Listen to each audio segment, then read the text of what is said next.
आसिम खान वल्द हाकिम खान बाहोश हवास ये नोट लिख रहा हूं कि कारोबार में जबरदस्त नुकसान और बिजनेस पार्टियों में कर्जों की वापसी के तकाजों की वजह से मैं खुदकुशी कर रहा हूं। चूंकि मेरा पहली बीवी से अब कोई ताल्लुक नहीं रहा, लिहाजा वो किसी चीज की हकदार नहीं है। अलबत्ता मेरी दूसरी बीवी हदीका इस घर और मेरे अकाउंट में जो भी रकम मौजूद है उसकी कुल मुख्तार है। मैं सख्त ज़हनी दबाव का शिकार हो गया हूं। इस खुदकुशी से किसी का कोई ताल्लुक नहीं, इसका मैं खुद जिम्मेदार हूं। फकत आसिम खान।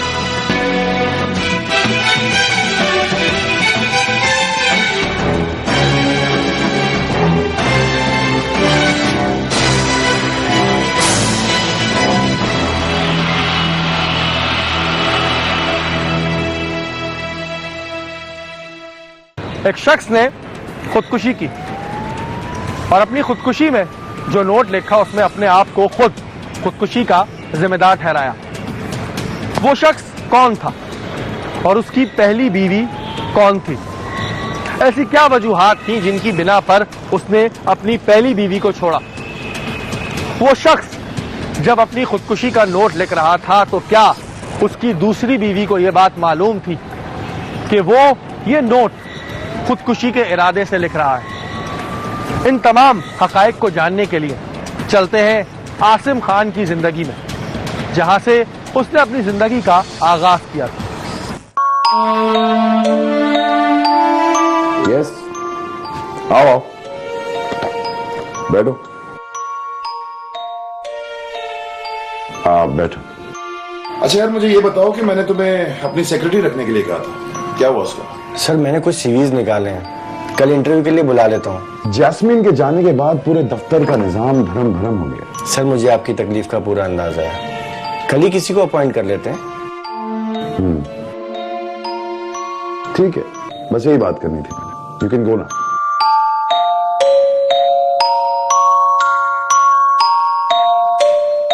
सर एक बात बोलूं आपसे? बोलो। सर वो मेरी वाइफ घर पे अकेली रहती है। तो अच्छा ठीक है, बैठो। Thank you sir. अब इत्मीनान से बताओ कि क्या बात है। सर दरअसल मैं ये कहना चाह रहा था कि वो अगर आप मेरी वाइफ को अपनी सेक्रेटरी रख लेते तो। तुम क्या अपनी बीवी की चौकीदारी करना चाहते हो? नहीं नहीं सर, ऐसी बात नहीं है। वो दरअसल घर में अकेले रहकर वो बोर हो जाती है और वो इंटर पास है सर। देखो शाहजेब, तुम अच्छी तरह जानते हो कि मुझे एक एक्सपीरियंस्ड सेक्रेटरी की जरूरत है। इंटर पास है सर वो, और मैं हूं ना, सब कुछ समझा दूंगा उसे। बहुत शार्प माइंड है, एक बात बहुत अच्छे तरीके से पिक कर लेगी। ठीक है भाई, तुम जीते, लेकिन एक बात का तुम दोनों मियाँ बीवी को ख्याल रखना होगा। ये दफ्तर है और यहां तुम मियाँ बीवी नहीं बल्कि एम्प्लॉइज हो। ओके? जी जी सर, मैं ऑफिस के कोड ऑफ कंडक्ट को बहुत अच्छे से समझता हूँ। ठीक है, अगर तुम बेहतर समझते हो तो कल से अपनी बीवी को ऑफिस ले आओ। Thank you sir, thank you.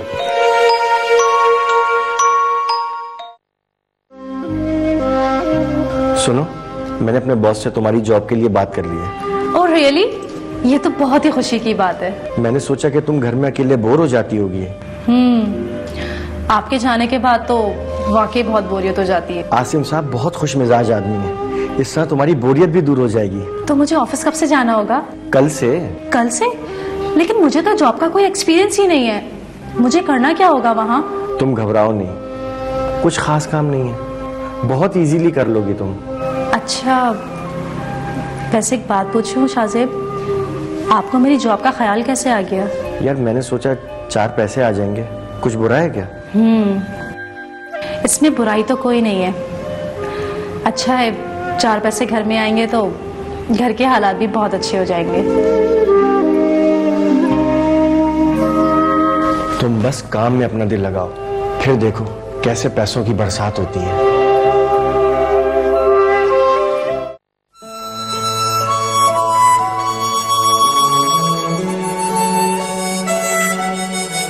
Sir, she is my wife Hadika. Good morning sir.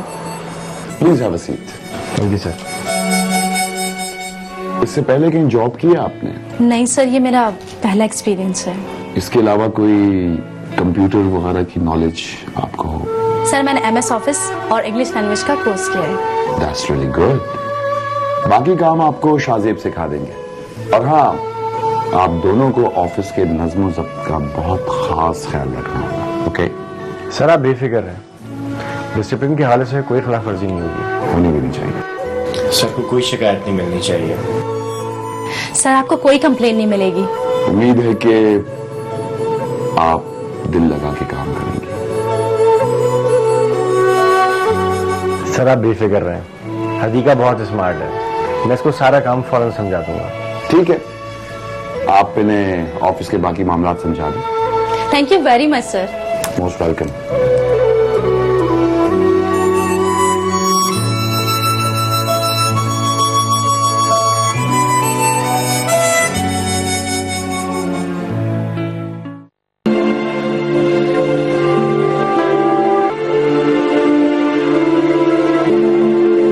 देख रही हूँ आजकल आप ऑफिस बड़ा तैयार शैयार होके जा रहे हैं। वो दफ्तर है बेगम, कोई भंडार खाना नहीं जो बंदा मुंह उठा के ऐसे ही चला जाए। मैंने कब कहा वो भंडार खाना है? काफी दिनों से तो यूं ही मुंह लटका के दफ्तर जा रहे थे। आखिर तुम कहना क्या चाहती हो? खुल के बोलो। इससे पहले आपको कभी ऐसे शौक मूड में देखा तो नहीं? तो आज तो देख लिया ना। हाँ देख लिया। इतनी तैयारी आदमी जब करता है जब कभी वो डेट पे जाता है। देखो फरहाना, एक तो तुम औरतों की ये रोज रोज की शक करने की आदत से मैं बहुत तंग आ चुका हूँ। आप जिसे शक समझ रहे हैं वो यकीन होता है। फरहाना बेगम, तुम क्या कहना चाहती हो? जो कुछ भी तुम्हारे दिल में है उसको अपनी जुबान पे ले आओ। जब से आपकी ये नई सेक्रेटरी आई है आपके तो तेवर ही बदल गए। हाँ, बदल गए मेरे तेवर। Any problem with you? और एक बात कान खोल के सुन लो फरहाना बेगम, मेरे दफ्तर के मामलात में मुझे किसी की भी मदाखलत पसंद नहीं है। You better understand this thing.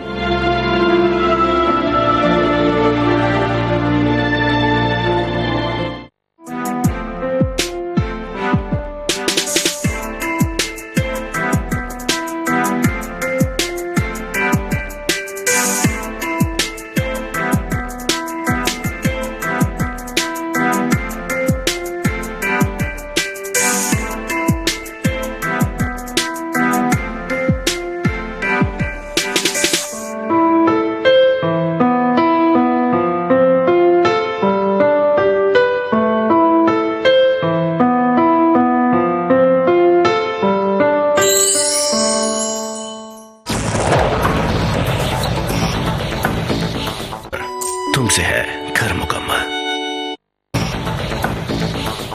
Hadika जवान थी, खूबसूरत थी और साथ साथ खुश मिजाज थी। और फिर वही हुआ जो अमूमन दफ्तर में बॉसेस का अपनी सेक्रेटरीज के साथ होता है। मर्दों के दिल में छुपी हुई बात जानने में औरतों की छठी हिस्स बहुत काम करती है। हदीका ने भी अपने दिल फेंक बॉस के दिल में क्या है ये बात जान ली थी। Please take the seat. ऐसे क्या देख रहे हैं सर? यकीनन मेरे चेहरे पे 12 बज रहे होंगे। हदीका, तुम मुझे हर रूप में बहुत खूबसूरत लगती है। आप बना रहे हैं ना सर? देखो, औरत का बनाव श्रृंगार इसलिए होता है कि वो दूसरों को खूबसूरत लगे, लेकिन ये जो तुम्हारी खूबसूरती है ना, ये तुम्हारे बनाव श्रृंगार और पहनावे को और भी ज्यादा चार चांद लगा देती। सच? मुझ शाहजेब तो मेरी झूठे मुंह तारीफ भी नहीं करते। हीरे की कदर तो सिर्फ जौहरी ही जान सकता है। एक राज की बात बताऊं सर? बताओ।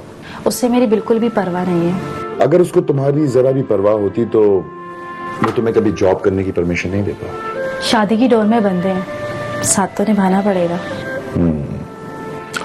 एक बात बताओ हदीका, तुम शाहजेब के साथ खुश तो हो?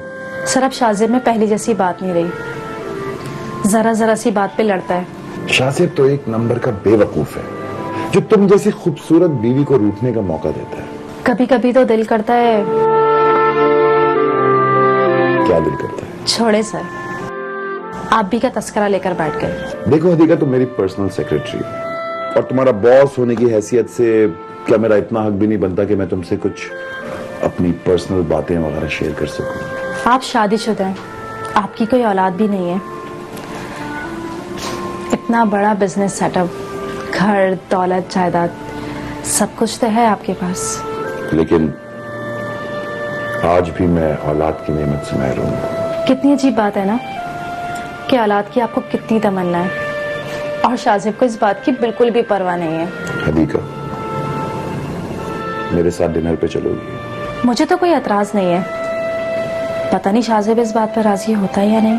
मैं शाजिब की बात नहीं कर रहा, मैं सिर्फ तुम्हारी बात कर रहा हूं। मैं अकेले आपके साथ कैसे जा सकती हूँ सर? शाजिब को बुरा लगेगा। Please Hadika, stop acting like a child, okay? तुम्हारा बॉस हूं मैं, उसको क्या एतराज हो सकता है इस बात पे? आप किसी दिन हमारे घर आए ना, मैं आपको एक अच्छा सा डिनर करवाऊंगी। आएंगे किसी वक्त इंशाल्लाह आपके घर।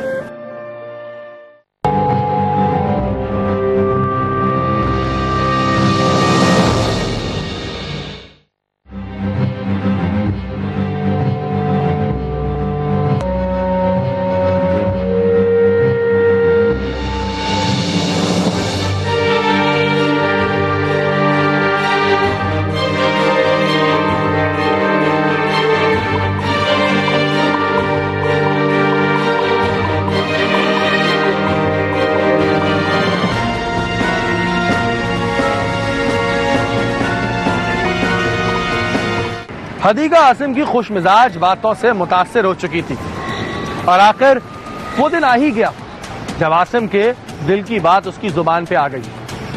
हदीका को अपने बॉस के दिल में क्या है इस बात का बखूबी इल्म था, लेकिन उसने थोड़ा बनावटी रद्द अमल जाहिर किया और फिर वो आसिम से शादी के लिए रजामंद हो गई। ठीक है, fine fine, I got it. ठीक है, मैं तुम्हें थोड़ी देर में कॉल करता हूँ। Okay, hello Hadika. जी sir. You know, I got a surprise for you. चलो अपनी आंखें बंद करो।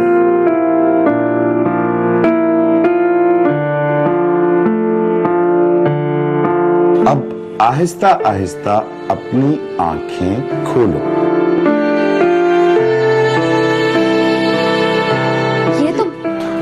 ये तो बहुत ही खूबसूरत और कीमती है। हदीका, मेरी नजर में तुमसे ज्यादा खूबसूरत और कीमती चीज कोई और हो नहीं सकती। तुम इसे रख लो, इट्स फॉर यू। मैंने आपके सारे गिफ्ट्स पहले ही छुपा कर रखे हैं, पहनने का मौका ही नहीं मिलता। अच्छा, तुमने फिर क्या सोचा हदीका? शाजेब से खुला कब लोगी? देखो ना, उसके बाद तो फिर तुम अपनी मर्जी की खुद मालिक हो। कोई जवाब तो हो।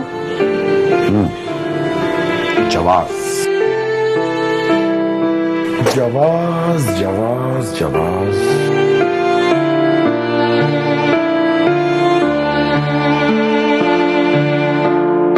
हाँ, मेरे कमरे में होता है फौरन।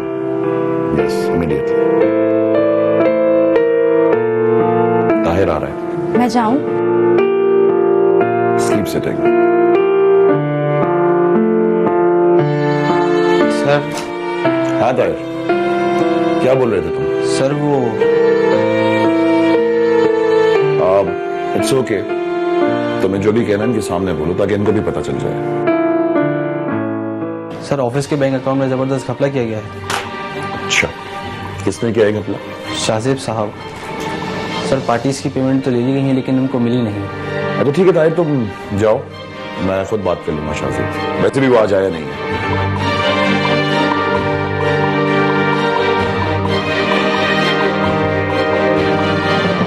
लाखों रुपए के घपले किए हैं तुम्हारे हस्बैंड ने। यकीन नहीं आता। देखो हदीका, बहुत अच्छा मौका मिला है।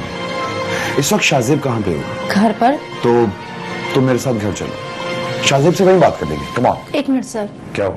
मुझे आपकी दूसरी बीवी बनने पे कोई एतराज नहीं है, लेकिन क्या?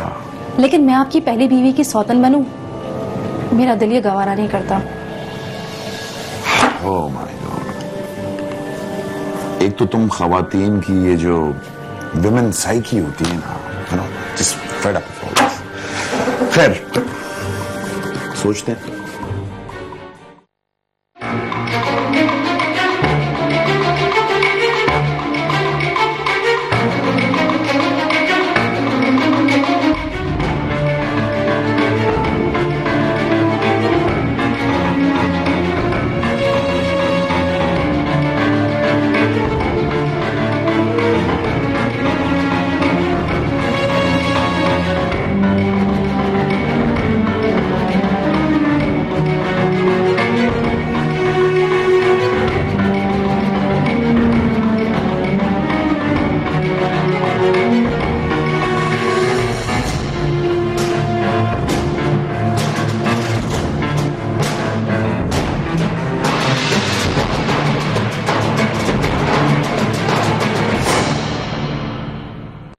बेटी, खुला का नोटिस भेजने से पहले एक बार फिर सोच ले अच्छी तरह से।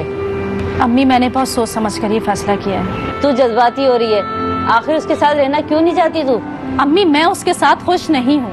लड़ाई झगड़े किस घर में नहीं होते। बस मैंने फैसला कर लिया है, मुझे अब उसके साथ नहीं रहना। मेरी तो समझ में नहीं आ रहा तू चाहती क्या है भाई? मैं जो कुछ कर रही हूँ ना, ठीक कर रही हूँ। अम्मी मैं उस फ्रॉडी शख्स के साथ अब नहीं रहना चाहती। तलाक याफ्ता औरतों को माशरा इज्जत की निगाह से नहीं देखता।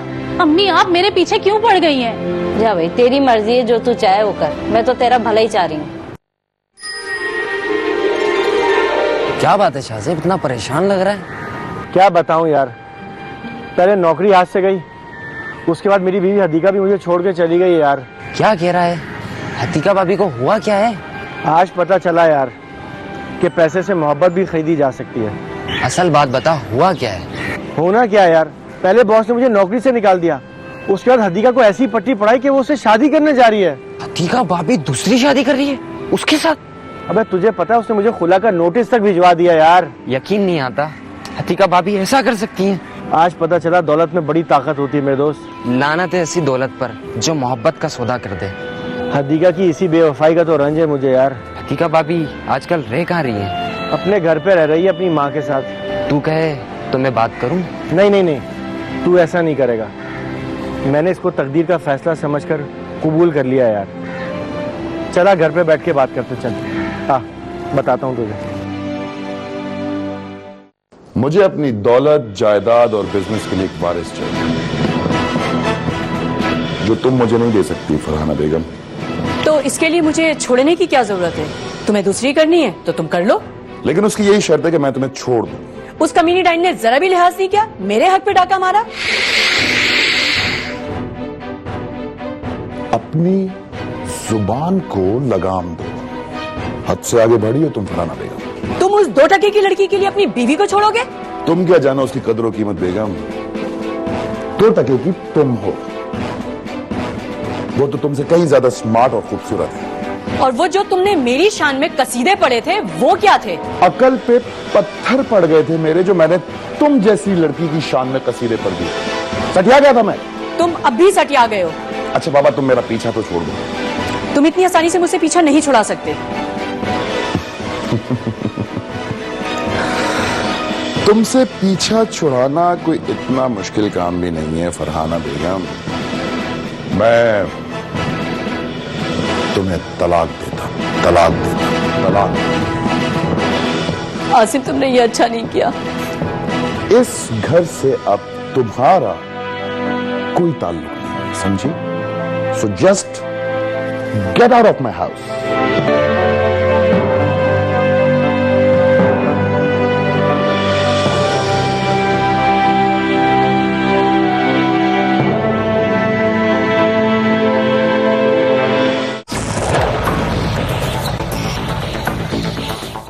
अरे सटिया तो नहीं गई है तू?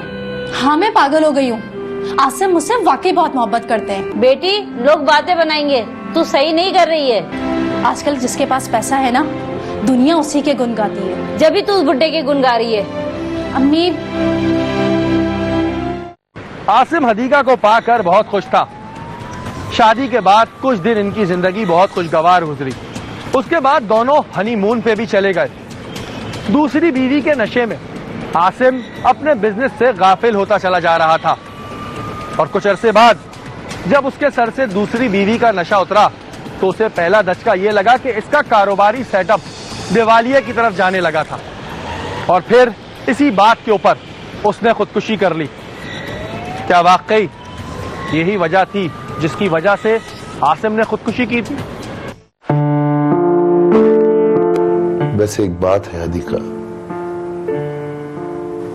तुम्हें अल्लाह ताला ने बहुत फुर्सत से बनाया है, बहुत खूबसूरत हो तुम। अच्छा मुझे एक बात बताओ, तुम मेरे साथ खुश तो हो ना? बहुत ज्यादा। ऐसा लगा कि मैंने अपनी जिंदगी में सब कुछ पा लिया। So sweet of you, darling. पता है कभी कभी मैं खुदा का बहुत शुक्रगुजार होता हूँ क्योंकि तुम मेरे साथ हो। अगर तुम ना होती तो न जाने मेरा क्या होता। Excuse me. किसका फोन है? फरहाना का। इसने क्यों फोन कर लिया यार? हाँ बोलो, क्यों फोन किया तुमने? मैंने सुना है तुमने सब कुछ उस डाइन के नाम कर दिए। सही सुना है तुमने, मैंने सब कुछ उसके नाम कर दिया, क्योंकि तुमसे अब मेरा कोई ताल्लुक नहीं है, समझी? मेरा भी कुछ हक बनता है। मेरी किसी भी चीज पे अब तुम्हारा कोई हक नहीं बनता फरहाना। तुम इतनी आसानी से मेरा हक नहीं मार सकते। ओ, धमकी दे रही हो तुम? अच्छा, तुम जो कर सकती हो ना, कर लो। मैंने जिसके नाम जो करना था वो कर दिया। अब मैं तुम्हें वो करके दिखाऊंगी जो तुम सोच भी नहीं सकते। अच्छा, तो क्या करोगी तुम? जान से मार दोगी मुझे? हाँ हाँ, अपने हक के लिए अब मैं कुछ भी कर सकती हूँ।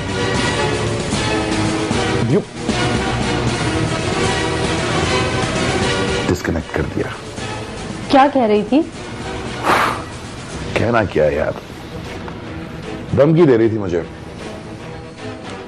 हदीका, मुझे लगता है कि इसको भी कुछ ना कुछ मिलना चाहिए। आखिर वो भी मेरे निकाह में थी। अपने हक के लिए ये बहुत शोर मचाएगी। अगर उसने सचमुच कुछ कर दिया तो? कम ऑन डार्लिंग, क्या कर सकती है वो? बस सारा मूड खराब कर दिया तुम बाहर। जनाब, मैं हूं ना, और अगर उसने कुछ कर भी दिया तो क्या हुआ? You know Hadika, I really love you. तुम्हारे होते हुए मैं कभी उदास नहीं हो सकता।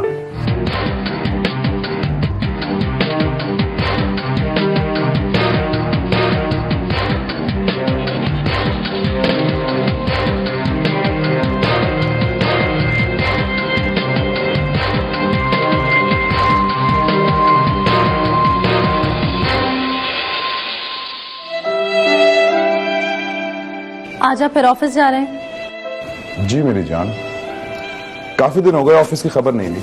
आपको तो पता है ना कि मेरा आपके बगैर दिन नहीं लगता।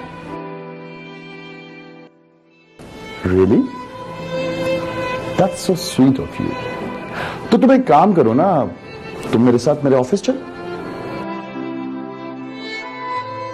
आपको पता है, आप मिल गए ना तो ऐसा लगता है कि जिंदगी की हर चीज मिल गई है। बस दिल करता है कि सारा वक्त आपको ऐसे ही देखती रहूं। तुम यकीन करो हदीका, मेरा बस चले तो मैं एक लम्हे के लिए भी तुम्हें अपने से दूर ना करूं, लेकिन मैं क्या करूं? I have to look after my business. तो ना जाए ना आप। कितना प्यारा मौसम हो रहा है।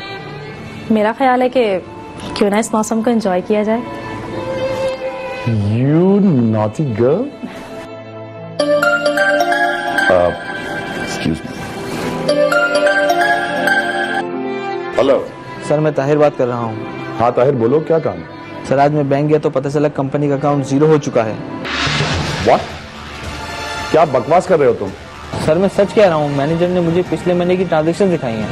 What nonsense are you talking यार? कैसी ट्रांजैक्शंस? मैंने तो कोई ट्रांजैक्शंस नहीं की।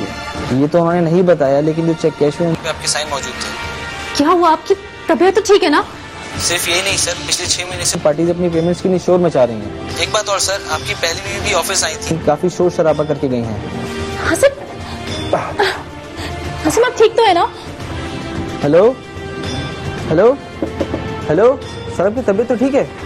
क्या हुआ था? बॉस की तबीयत खराब हो गई। आप बैठे, मैं डॉक्टर को फोन करती हूँ।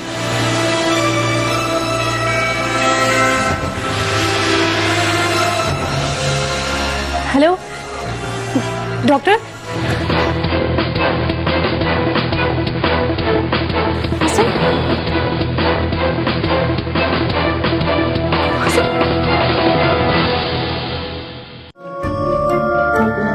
डॉक्टर ने कहा है कि आपको सिर्फ आराम करना है। आप अगर मेडिसिन टाइम पे लेंगे ना तो जल्द ठीक हो जाएंगे। आप सिर्फ और सिर्फ आराम करें,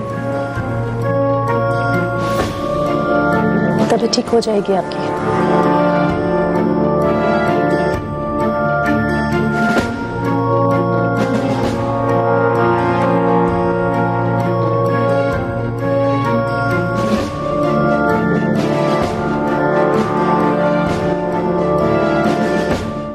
क्या सोच रहे हो आसिम? तुमने तो अपना सभी कुछ गंवा दिया। जरा अपने हाथों को तो देखो, तुम्हारे ये दोनों हाथ बिल्कुल खाली, और वो जो तुम्हारी दूसरी बीवी है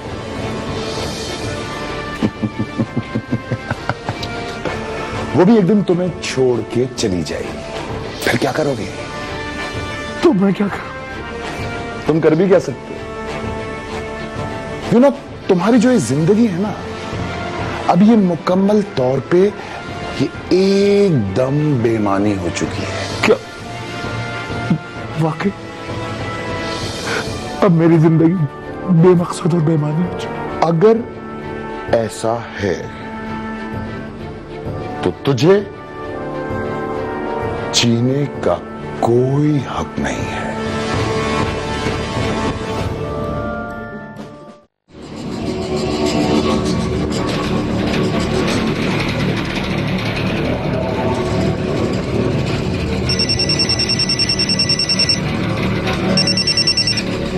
हेलो,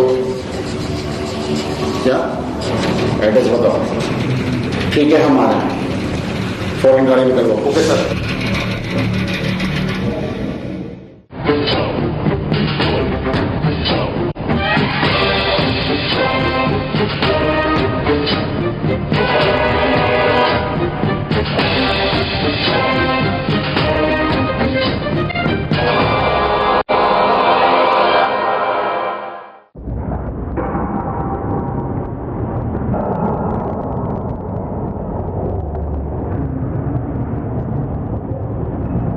सर ये देखें,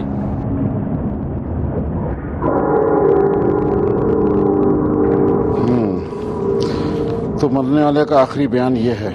आपने ये नोट पढ़ा था? जी सर, इसको पढ़कर ही आपको फोन किया था। कैसी बीवी हैं आप?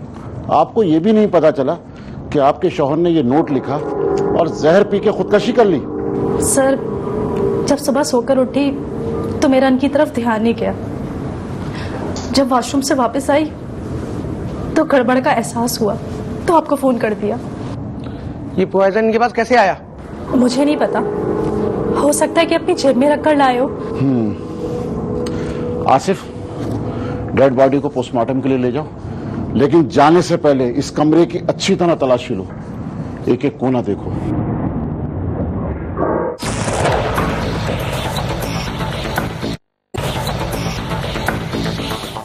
पुलिस आसिम की पहली बीवी और इसके दफ्तर के स्टाफ से भी तफ्तीश करती है।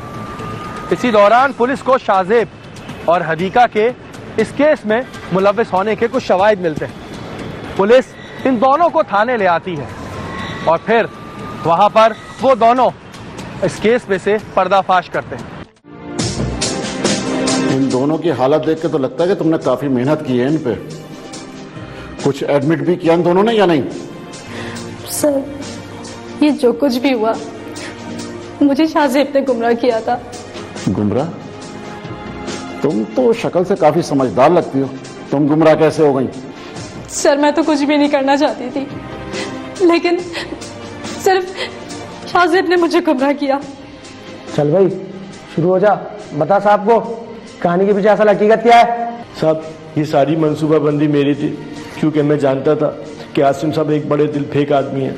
आसिम साहब के दिल फेंक शख्सियत को देखकर मैंने हदीका को एक सोचे समझे मंसूबे के तहत उनकी सेक्रेटरी रखवा दिया। शुरू में हदीका को भी मेरे मंसूबे का इल्म नहीं था।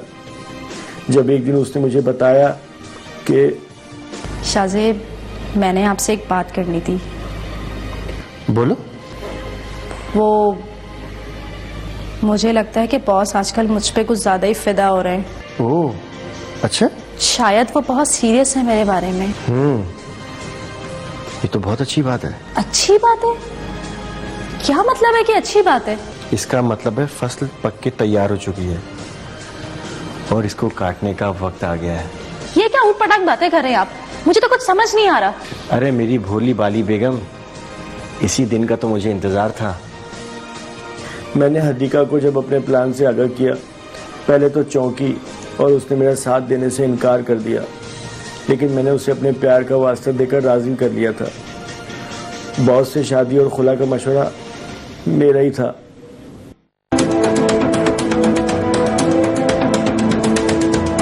प्लान के तहत वो पॉइजन की बोतल और वो खत जिस पर मैंने बॉस के दस्तखत किए थे हदीका को घर जाकर दे दिए थे और उसे बता दिया था कि उसने क्या करना है।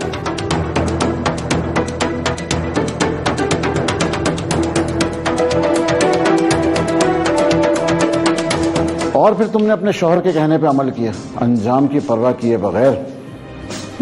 जी सर, जैसा मुझे शाहजेब ने कहा मैंने वैसे ही किया। मैं ऐसा करने पे शाहजेब की वजह से मजबूर हो गई। मैंने वो मौत का जहर आसिम के रेगुलर मेडिसिन में शामिल कर दिया था।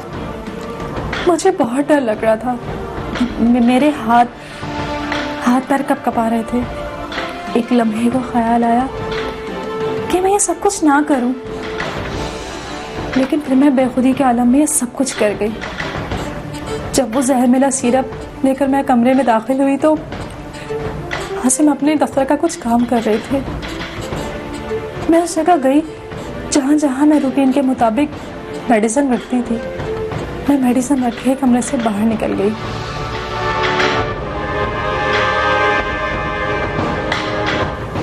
और बाहर जाकर उनके मेडिसिन लेने का इंतजार करने लगी।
और फिर आसिम ने वो सिरप पी ही लिया।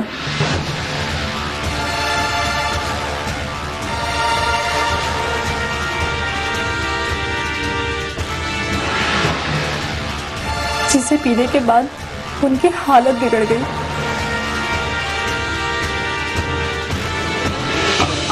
हदीका! हदीका!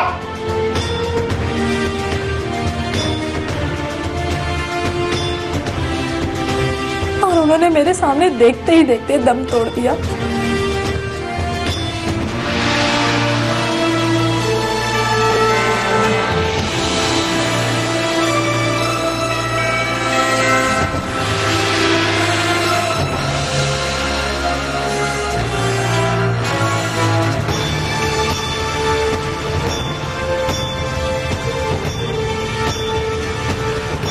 और फिर शाहजेब ने जो आसिम की राइटिंग में खुदकुशी का नोट लिखा था उसे मैंने ही रखा था।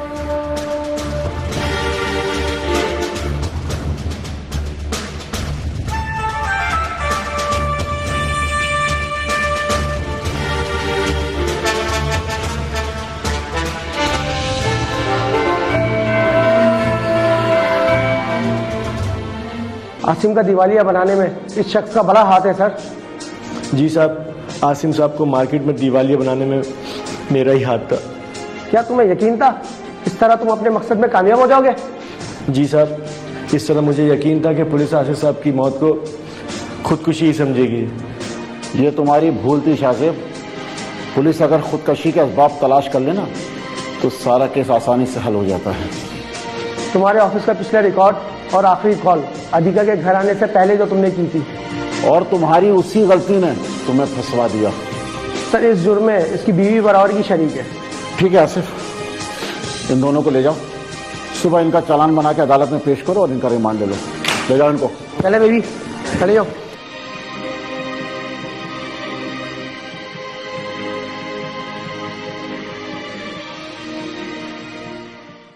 हर इंसान की ये ख्वाहिश होती है कि उसकी जिंदगी खूबसूरत हो, उसमें ऐशो आराम हो। जो लोग सब्र का दामन थाम के रखते हैं वो अपनी जिंदगी को खुशगवार बना लेते हैं। लेकिन कुछ लोग ऐसे होते हैं जो शॉर्टकट का रास्ता अख्तियार करते हैं, जैसे हमारी कहानी के पीछे में आज शाहजेब ने किया। उसने अपनी जिंदगी में ऐशो आराम के लिए अपनी बीवी को दांव पे लगा दिया। वो किसी ने क्या खूब कहा है कि आप किसी के साथ बुराई करो और बदले में अच्छाई की उम्मीद रखो, ये तो मुमकिन नहीं। अगले हफ्ते फिर हाजिर होंगे कहानी के पीछे किसी नई कहानी के साथ। तब तक के लिए अपने मेजबान शायरी को इजाजत दीजिए। अल्लाह ने के बाद।